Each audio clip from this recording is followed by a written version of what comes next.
If you hadn't had a chance, please help yourself to coffee and treats. This lecture series is sponsored by Baby Coffee, so we thank them for that sponsorship.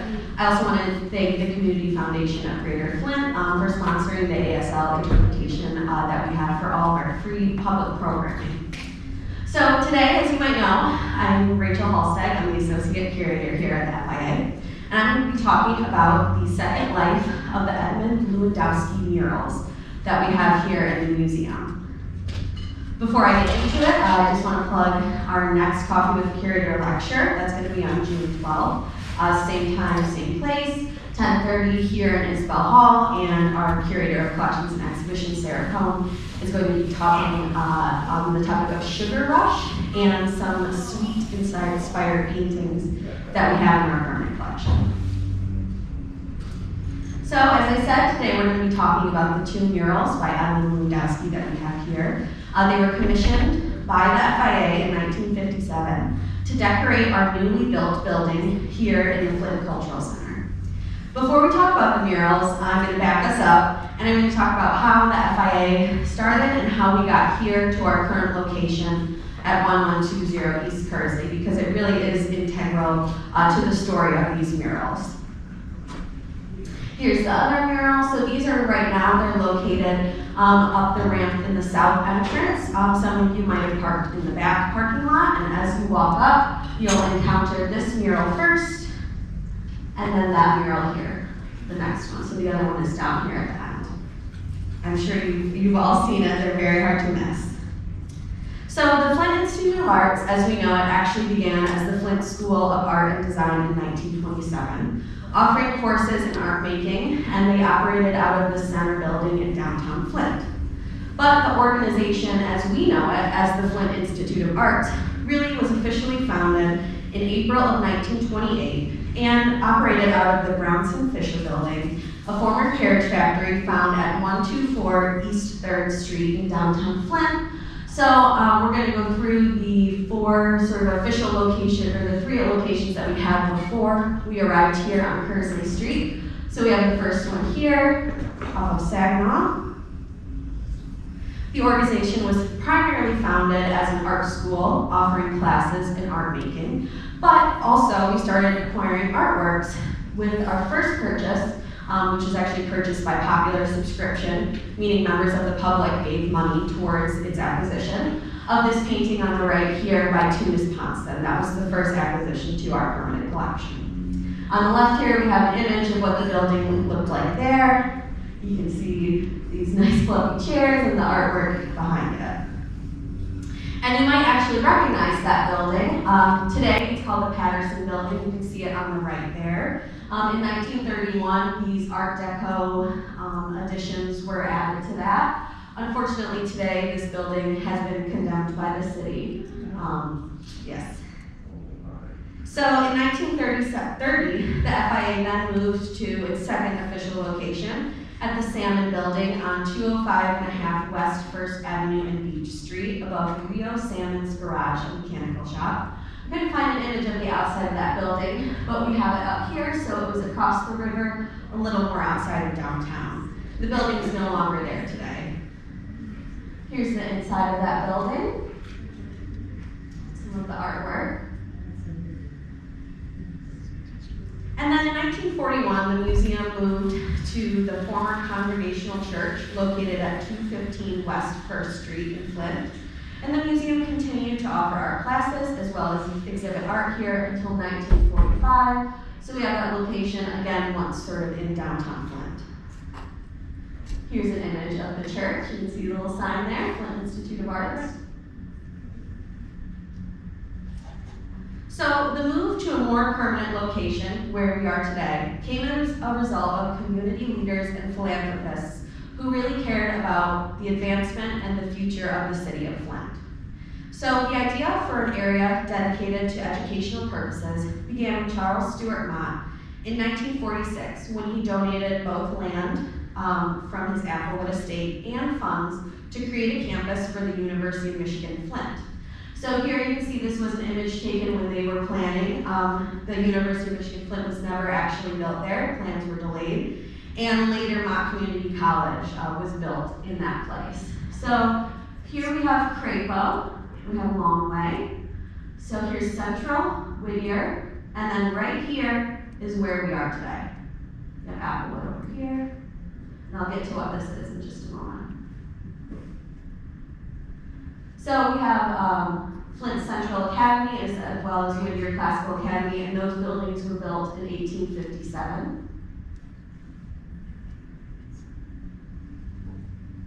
And like I said before, what's this? So there was actually a place, it was called Oak Grove Sanitarium, that was on the grounds of here. It was built in 1891 and treated mental illness as well as addiction services.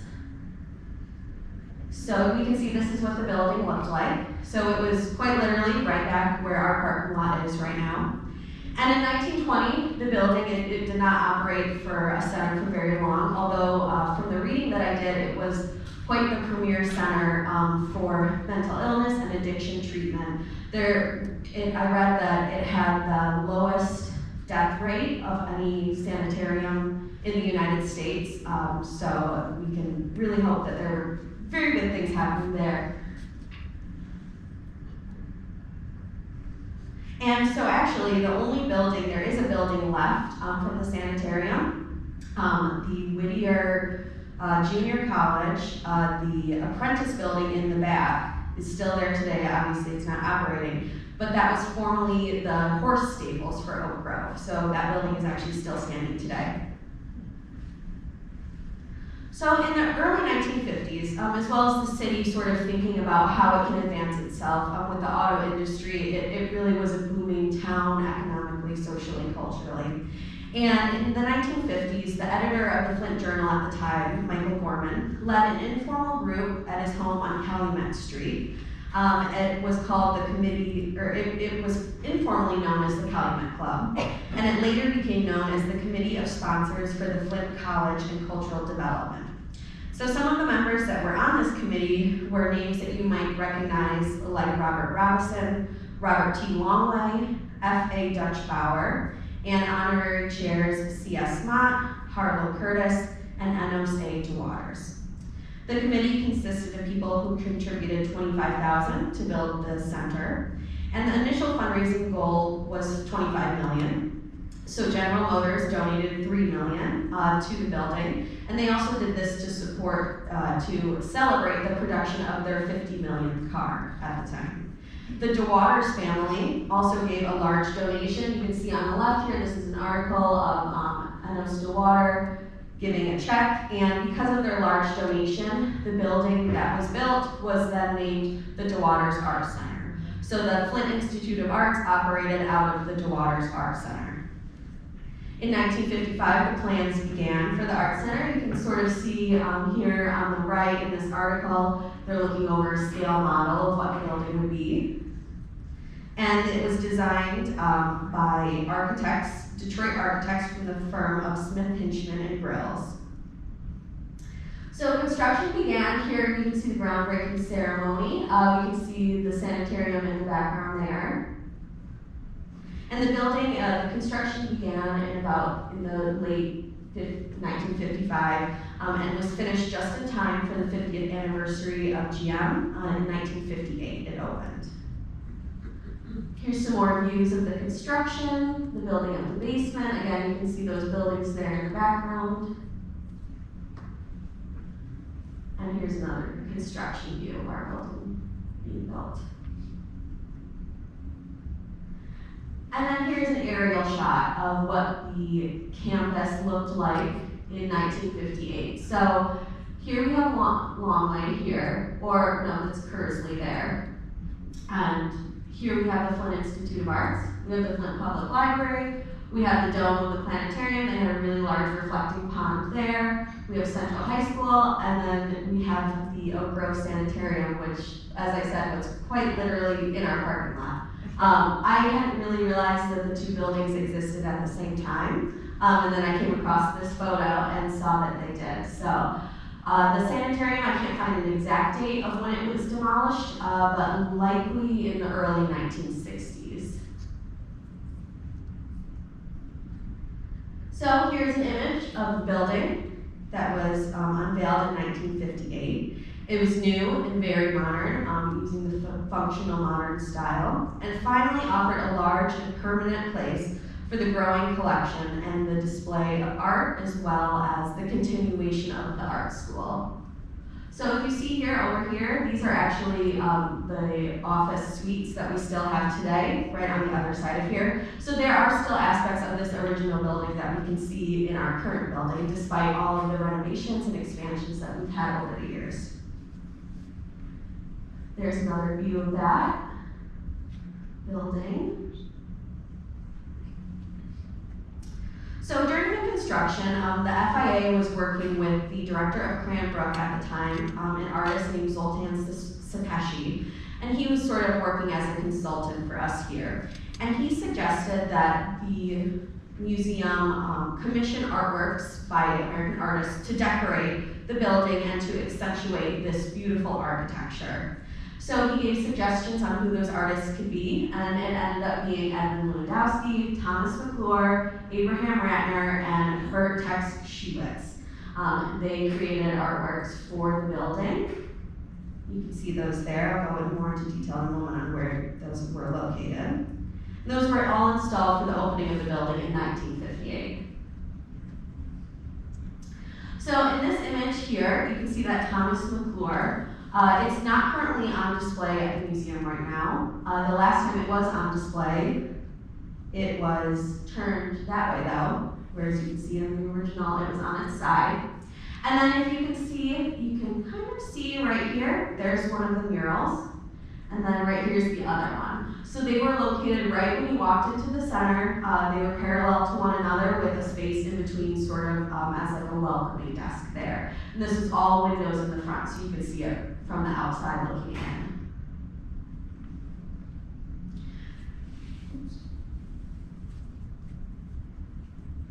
Here's another view. This is the side view of the building, sort of looking where the planetarium is now.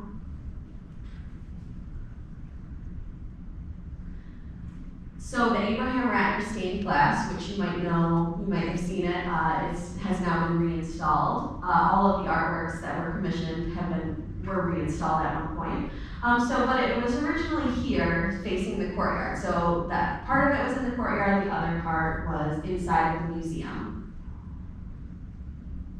And then the bird sculpture, you can see here, it was constructed on this very large marble column, and it was set inside of the courtyard. So you can see the Ratner stained glass there, and then over here would have been the entrance. So the two Lewandowski murals are right about here.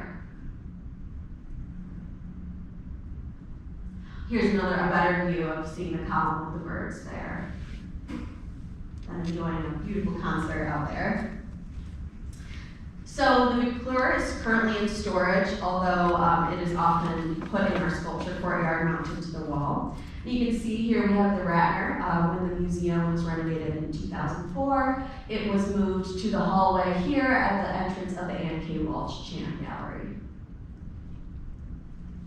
And then the birds were moved to the front of the museum. You may have seen them when you came in here. They were given a new column welcoming you into the museum. And now I'm just going to show some interior shots of what the new building looked like. Here's this was the Wilson Gallery. If you know, we still have the Wilson Gallery today. They were big sponsors of the museum. Image. And here, you can actually see the edge of one of the murals. So this would have been when you walked into the museum. This one would have been on your left, the other one would have been on your right, welcoming you in. And this is the edge there. So here we have an image. We have Edmund Lewandowski, his wife, as well as Zoltan Sakeshi and the current director at the FIA at the time, looking at one of the newly installed murals. So the two mosaic murals, as I mentioned, were placed parallel to each other in the lobby entrance. And there was really little information and record keeping surrounding this mural, which you'll see is one of the reasons, why they were covered up and sort of forgotten about. maybe it was just the time, but this is really one of the only photos, and some of the other ones you'll see that you can see of the murals. So that really added to sort of the mystery that surrounded them when they were covered up. Here's another image of them. So this would have been the one on the right, and this is their little visitor services desk. So let's talk about Edmund Lewandowski and why he was commissioned to create these murals for this new building. So Edmund Lewandowski was born in Milwaukee in 1914 and attended the Leighton School of Art from 1931 to 1934. There he studied under Garrett Sinclair. Sinclair largely ignored the typical modern European trends in art, and he tended to favor the development of a warm, figurative style that embraced the dignity of life in American towns and rural locations. His regionalist views of the American scenes focused on virtues of family, patriotism, hard work, and simple pleasures of daily life. And you will see the inspiration from Sinclair within Lewandowski's depictions of rural, Midwestern, and industrial life. He was he was a mentor to him and really inspired his future art making.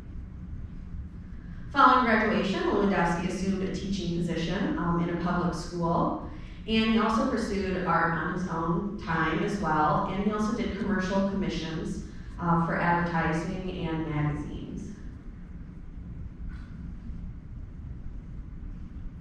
He moved to New York in 1936, and that same year he caught the attention of art dealer Edith Halpert. You can see her on the right here with some of the artists she had been representing at the time.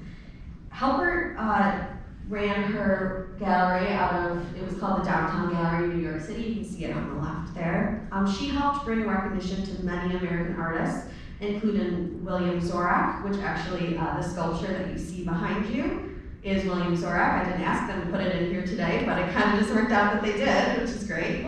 Artist Stuart Davis, Peggy Bacon, Jacob Lawrence, and of course Edmund Lewandowski. This was just kind of an interesting tidbit I found. So Halpert was actually a large proponent and dealer of American folk art. So that is art from the early 19th century, the late 18th, of artists who were untrained and were living in the United States. And she most notably dealt these artworks to a couple named Edgar and Bernice Chrysler Garbish, who ended up accumulating a very large collection of American folk art. And in turn, the Garbishes ended up donating a portion of their American folk art collection to the FIA. And those works can be seen in the Ruth Mott Gallery right now. We have the Garbish collection in there. So kind of a full circle moment there. You know, we don't know if she dealt the Garbishes any of our artworks, but you know, it might be something that we could assume. So aside from representing him as his gallery representation, Halpert really influenced Lewandowski in two major ways. And the first way was that she introduced him to an artist named Charles Sheeler. You can see Halpert here with Sheeler. They were very close friends. And Sheeler ended up becoming another mentor to Lewandowski, and he also introduced him to the precisionist style, which is a style that Lewandowski would continue to work in for the rest of his career. So as I said, Sheeler worked in the precisionist style, and precisionism is a style of art that originated here in the US after the First World War, and it celebrated the industrialization of the American landscape and the promise of modern technology. The factories and machines portrayed by precisionists like Charles Sheeler that you see here contain sharply defined geometrical forms and flat areas of color, which you can see here. You can really see when we look at Lewandowski's works in a moment, the influence that he had on him. And the other really large influence that Halpert had on Lewandowski was getting him involved with the WPA Federal Art Project. So Halpert was an advisor for the WPA, and she regularly recruited many of the artists that she represented to work for the WPA. And if you don't know, the WPA Federal Art Project was a government-funded patronage of artists after the Great Depression in an effort to stimulate the economy. In the end, over 10,000 artists worked in various divisions within this. WPA. And Lewandowski actually worked in the mural division for the art project, and he executed post office murals in places like Minnesota, Illinois, and Wisconsin. Here we have an image of one of his post office murals in Caledonia, Minnesota, titled Hog Raising. You can see he's sort of incorporating his precisionist style into this, but mostly taking a regionalist approach for these murals. From 1942 to 46, Lewandowski served in the United States Air Force, where he drew maps and also worked on camouflage concealments. And after his service, he returned to Milwaukee, and in 1947, he was appointed to the faculty at the Layton School of Art. And he also continued to do commercial work on the side and was a frequent contributor to magazines, mostly Fortune magazine in the late 1940s. Here you can see a couple different covers that he did. And I don't know if you recognize the one on the far left, but this 1951 image actually uses a painting that is on long-term loan here to the FIA as its image there called Great Lakes Shipbuilding.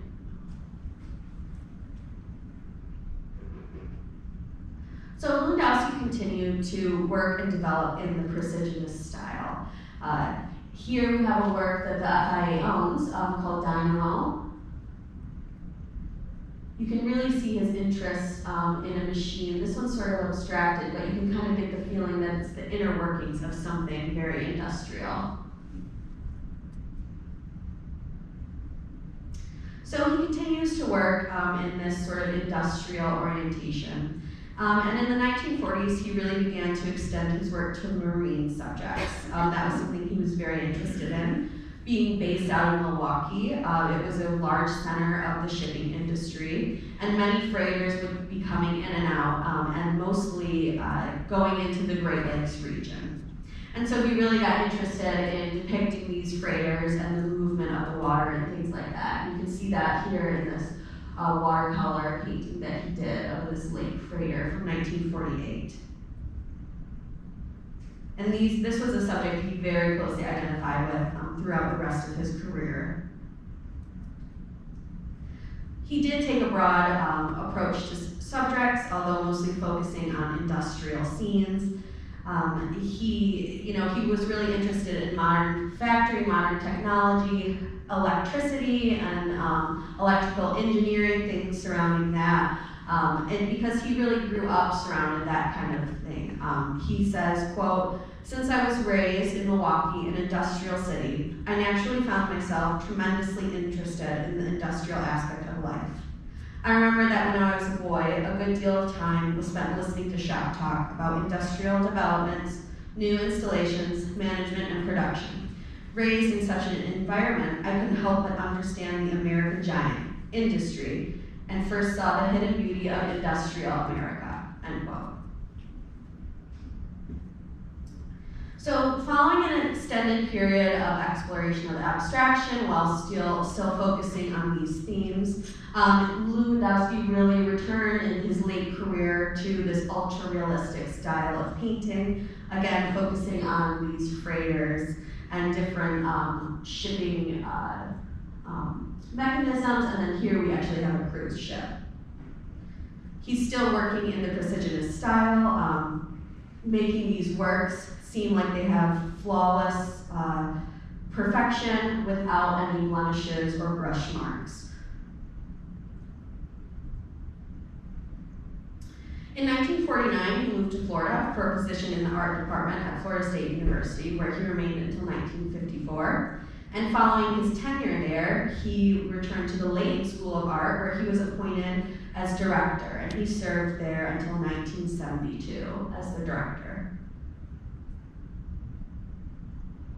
It was during his time as the director at the Layton School that he executed not only our two murals, but for the exception of one, all of the murals that he would create in his lifetime.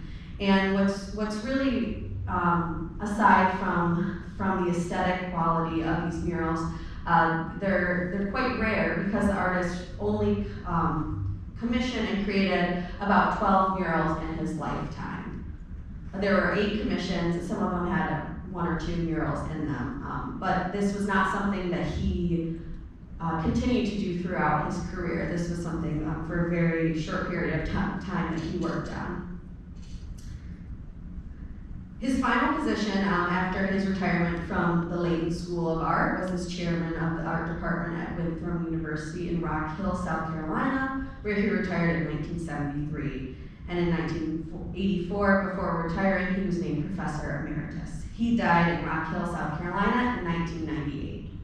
So Lewandowski became interested in mosaics on a trip to Italy in 1953 when he visited the glass center of the world, Murano, Italy, and was just really drawn into the glassmaking process, as well as all of the murals that he saw throughout Europe and throughout Italy. In his mind, when Lewandowski looked at one of these murals, made of all these small different pieces, in his mind he was really able to visualize a whole composition made of very small little parts. He was able to do that in his head, and so that it really drew him to his medium. He stated that he really liked things to fit together, and that he liked to rearrange a confusing design into an expressive design. And then I have this quote I'll read from him here. He says, quote, "In working with mosaic as a medium of mural decoration, I believe the artist must learn to utilize his skill to conform within the function of the architecture. It goes without saying that the artist wants a work of art, but he must not consider his work as an independent piece of art, but rather one which has a very direct and harmonious relationship with the architecture, the setting of the work he is contemplating," end quote. And so this is a really important sentiment that he held because he really related his artwork to the architecture of the building that he was working on. He was very interested in architecture and how his art could relate to it and enhance it.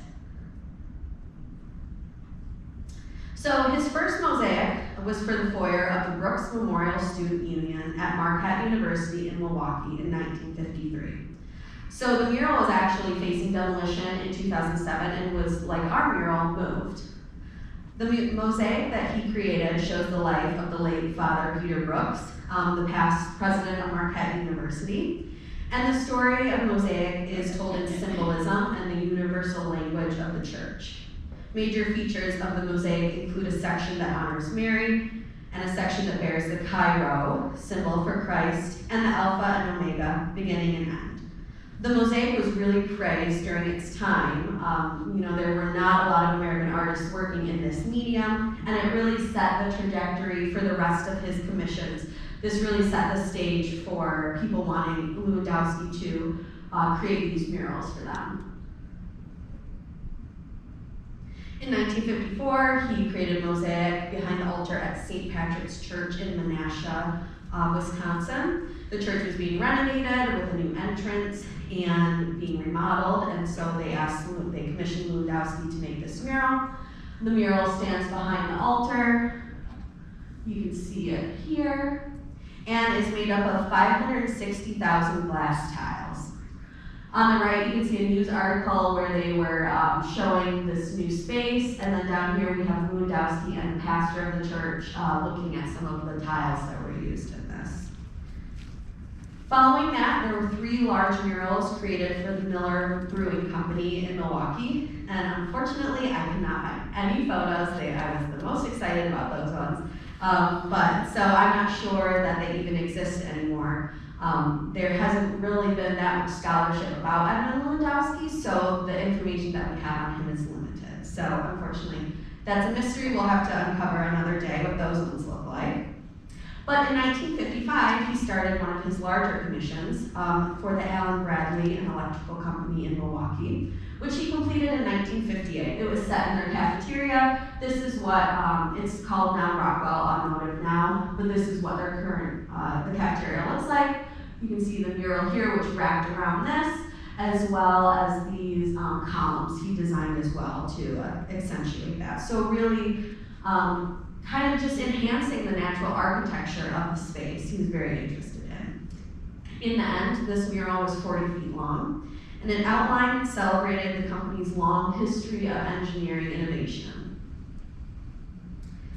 So he was commissioned to create this to celebrate the company, and Lewandowski spent over a year researching the history of the company to create the best representation. And this was something that Lewandowski really did when he was doing these. He was very into researching. He wanted to make sure that what he was doing was going to be representative of the company that was commissioning it, as well as what they wanted to see and the city that it was in. He wanted it to be a true representation. So he researched for well over a year for this one to make sure that he had everything perfectly for it. Here is a close-up of that mural, and you can see all of the small individual tiles there. You can also see that he was not creating murals that were just exclusively in square tiles. You can see here some are cut to be circles, some are small little rectangles as well. So this is a good moment to talk about kind of Lewandowski's actual involvement with these murals. So Lewandowski did not actually physically put the mural on the wall. He did everything else. And this is very common in large-scale murals and mosaics. It's very much a team effort. This is not something that one person could accomplish by themselves. So in his studio in Milwaukee, Lewandowski would come up with detailed plans, drawings, sketches for the mural, and he would eventually then make a full-scale drawing of the mural. He would then coordinate and talk with Venetian mosaicists. Right here we have, on the left here is an image of a master mosaicist, Giulio Padona, who was working with Lewandowski on this mural. This is for the Allen Bradley Company.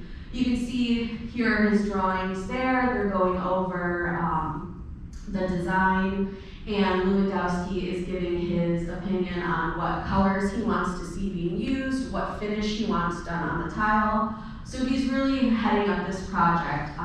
But the mosaicist is very important because he is quite literally translating Lewandowski's vision from this drawing into a mosaic format.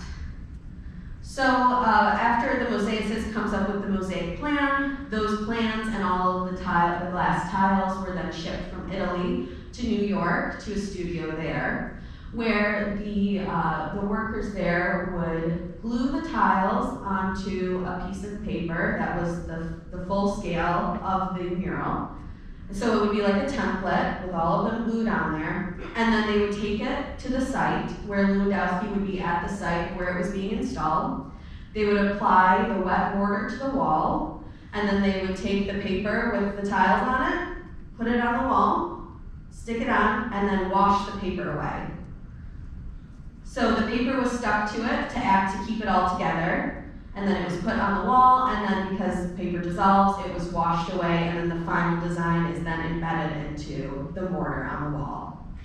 And Lewandowski, like I said, would be there at the site. He would be making any sort of little changes or things like that, and making sure that it was everything was running smoothly. You can see him here. They have all of the tiles laid out on the floor before they have embedded them into the wall. And you can assume that he's making suggestions, making sure everything's perfect.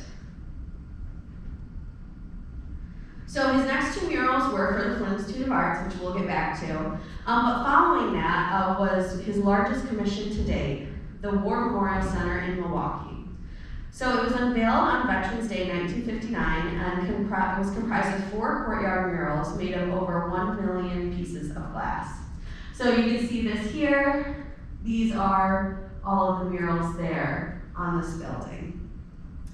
So the slightly abstracted Roman numerals were in shades of purple, blue, and rich black. And the numbers that we see here, the Roman numerals, commemorate the U.S.'s involvement in the Second World War, as well as the Korean War. So the numbers that we have up there are 1941 and 1945. The murals also honor the Army, Navy, Marines, Air Force, and Coast Guard. When constructed, this artwork was not only the largest public art commission in Wisconsin's history, but it was also the largest outdoor mosaic sculpture in America. And then in 1977, actually quite a while after he was done working in mosaics, the War Memorial commissioned him to again create 2 more murals, which you see there above this small reflecting pond. Next mural was for the Employers Mutual Building in Wausau in 1960. I was unable to find images of what that looked like, and so it seems like it might not be standing left today, but here we have a preliminary painting of what that would have looked like. And then the last murals that were ever produced by Lewandowski was for the Everett Library at Queen College in Charlotte, North Carolina. So you can see this mural here. The 6 by 60 foot mosaic depicted the fields of knowledge because this was a library. It begins with the alpha symbol there and ends with the omega. And so all of the imagery there relates to knowledge as well as religious symbolism because this was a Presbyterian college. So you can see this is during construction. And here's Lewandowski on site. He has his drawing here and he's getting right up close to the mural and making sure everything is exactly where it needs to be. So let's finally talk about our murals. So here are our 2 murals side by side. On the left, we have the Spirit of Cultural Development, which is the one closest to us right now across from the courtyard. And on the right, we have the Industrialization of Flint, which lives at the bottom of the ramp in a security office. The 2 murals together cover 313 square feet combined, and there's over 270,000 glass cubes used in this with over 500 different color variations. So these cubes, I keep calling them cubes or tiles, these are actually called tesserae, which is Latin for cube. And that's just the technical term for these tiles that are used. You can see these are close-up of our 2 murals. Not all of the tiles are uniform, but you can see all of the different color variations just right here. There's 5 or 6 different colors of blue there. So what's interesting about this is that the murals are not meant to be considered a pair or the same artwork. They're 2 very distinct compositions, but Lewandowski has united them by using a similar color palette between the 2, by using this blue and black to connect them, although the imagery is not supposed to be connected. On the left, we have this more grid-like pattern, and then on the right is sort of a more fluid, natural-looking pattern. So the one on the left, Spirit of Cultural Development, was inspired by Buick City, that was in Flint. And Lewandowski spent a lot of time researching there, seeing how the cars moved in and out of the complex, and how the city worked around that as well. And here is the one that's closest to the parking lot. You can see there's a clock here, and when it was originally installed, that was actually a functioning clock. When it was reinstalled here, that part was not added back in. So although Lewandowski didn't identify any sources for our murals other than Buick City for the other one, it's really easy to see the inspiration of sort of the topography of the city in this and the vein-like nature of our highways. So here I just did a screen grab of our highways, and you can really see this direct relationship between what was happening in the city and his imagery. Make sure I didn't skip anything.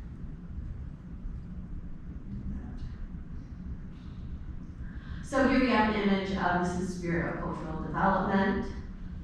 We have the courtyard here. And here is a preliminary sketch for the industrialization of Flint. He did this during his research. You can see it's very similar to the finished product, but there's quite a few differences as well. And here's a preliminary sketch for the other mural,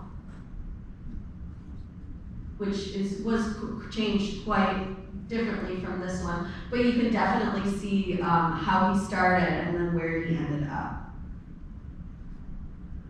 Here's a view of the other mural installed. You can kind of see there's that clock right there.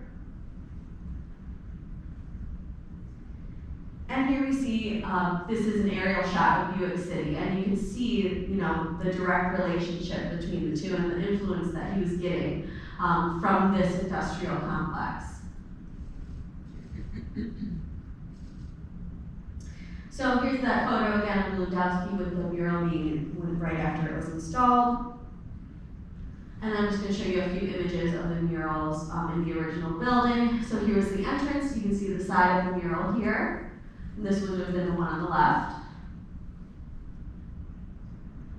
Here we have some people standing in front of the one that would have been on the left as well. They put all these plants up against it.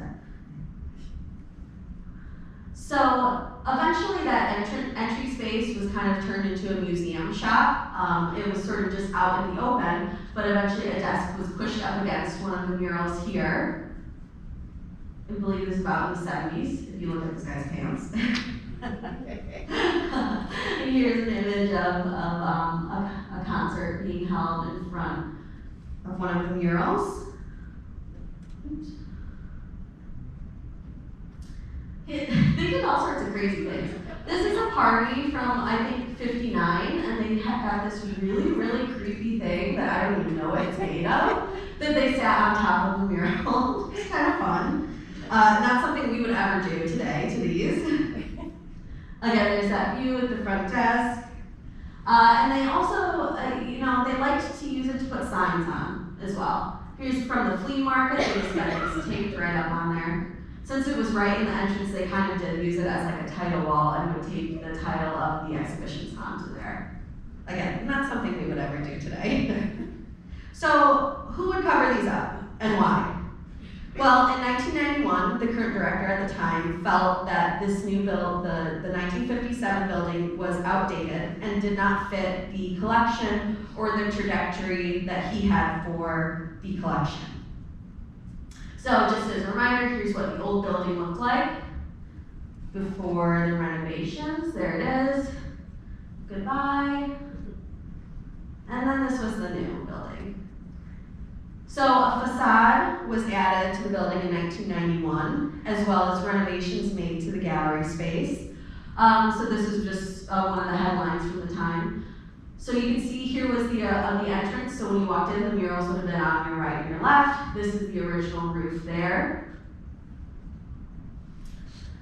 Here's a view of the gallery after it was renovated. All of these arches were added in there, and the parquet floor. You might recognize some of our artworks. It's our Gottlieb there, which is still on view in the galleries today. Might recognize these two as well, our Calder mural. So the design definitely went back in time. It was trying to accentuate the more classical artworks in the museum, although the director was looking to collect more contemporary art. From what I read, there were some people in the public who were a little confused on, what the purpose of this renovation was. And so another renovation that was made during this time was a new museum shop. An official one was added. Before, like I said, it was just kind of casually in the lobby and they wanted an official space. So the walls were lined with these slat shelves. And it's not on this wall, but directly opposite, that the murals were covered up to make space for the museum shop, for merchandise, for a bookshelf. So here you can see, here's the museum shop. This is the right edge of the mural. So the mural's underneath there. It was covered in sheetrock. I spoke with somebody who was working here at the time, and I was like, how did this happen? It was largely inspired by the director that we had, but also, the murals, like you saw, they had taped stuff on it. It had been in the museum shop, and they were kind of being ignored. They weren't being well cared for. And it was just something that, it was just something that happened. Here's another view of the museum shop. Murals over here. So, everything changed in 1996. In 1996, our previous director, before our current one, John Henry, became the executive director of the FIA. And he really accelerated the museum's collection, focusing on cultures, time periods, and artists that we had previously not had represented in the museum.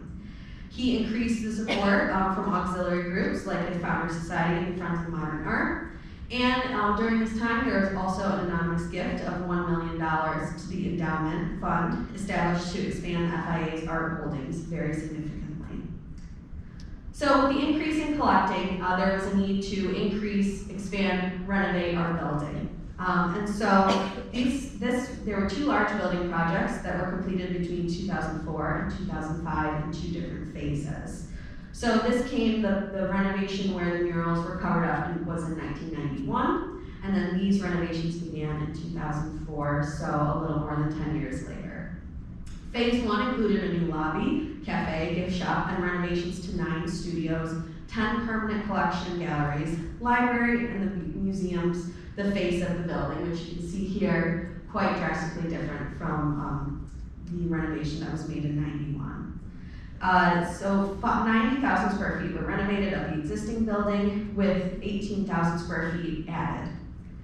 Later in phase 2, there was 12,000 square feet of gallery space added, a 7,000 square foot loading dock was added, and a 1,000 square foot basement as well.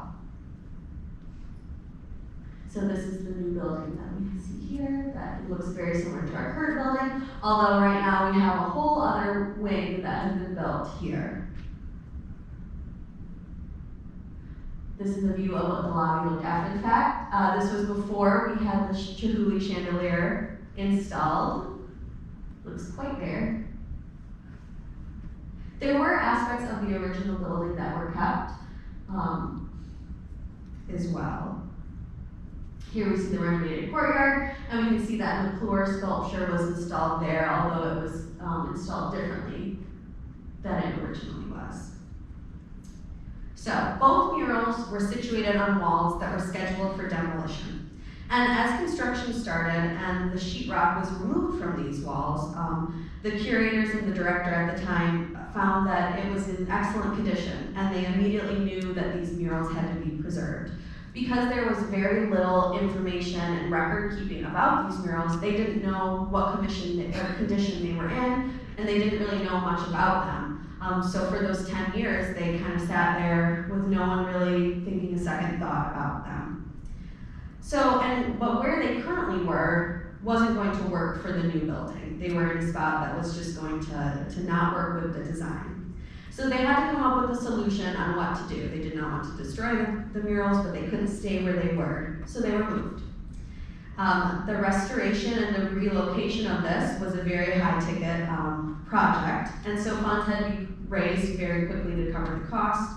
And thanks to a grant from the Ruthmott Foundation, the FIA was able to secure funds for the moving, reinstallation, as well as conservation of these murals. Here we see them working on one of the murals, adding I'll talk about this in a moment, a steel frame to it. So the procedure for moving the murals, because they were so large and they were so heavy, it was further complicated by the materials that were used to create the mural. So they weren't actually made of, the 2 murals weren't made of the exact same materials. One was made of plaster, wire mesh, with reinforced steel, while the other was made of plaster on a substrate of concrete block, which made it very difficult.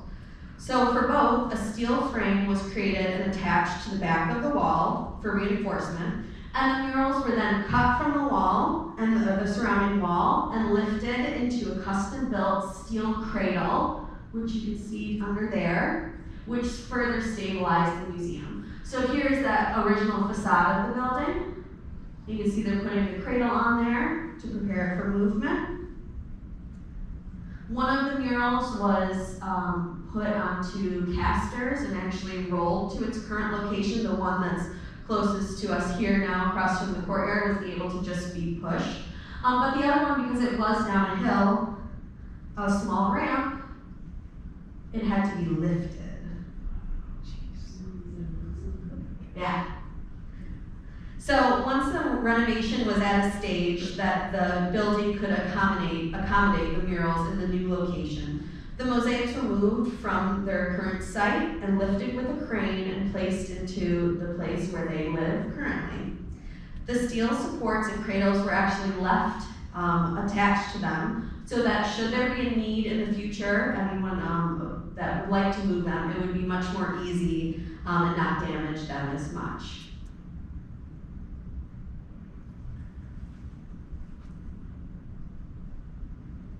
Here we see another image of them setting it into place. I'm assuming it was a very daunting thing. Just looking at these pictures makes me very nervous.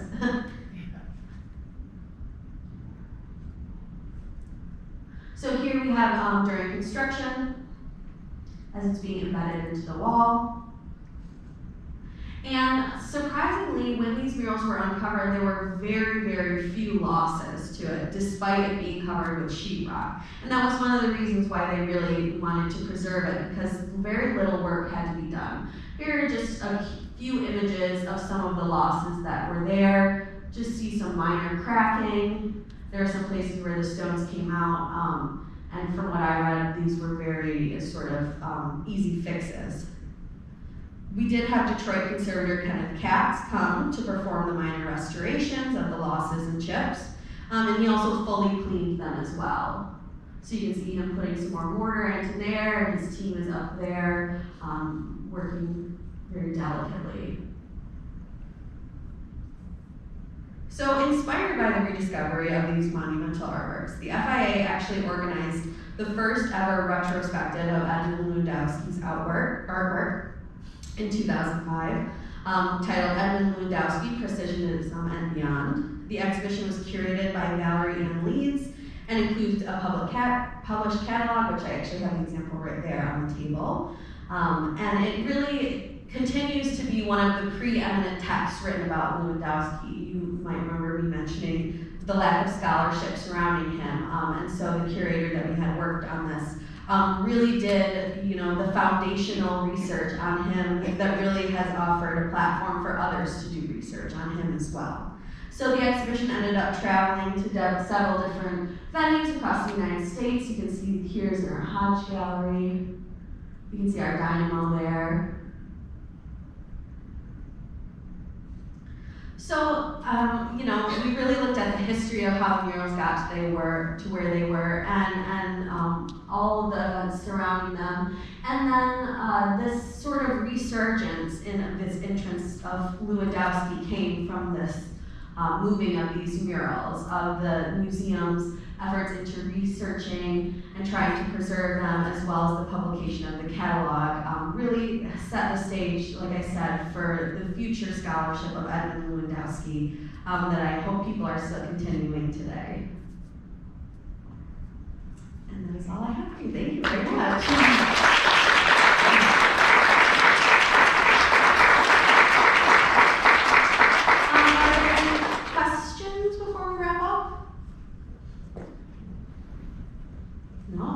Well, again, thank you all for being here. We appreciate you coming to these programs and your support of the FIA.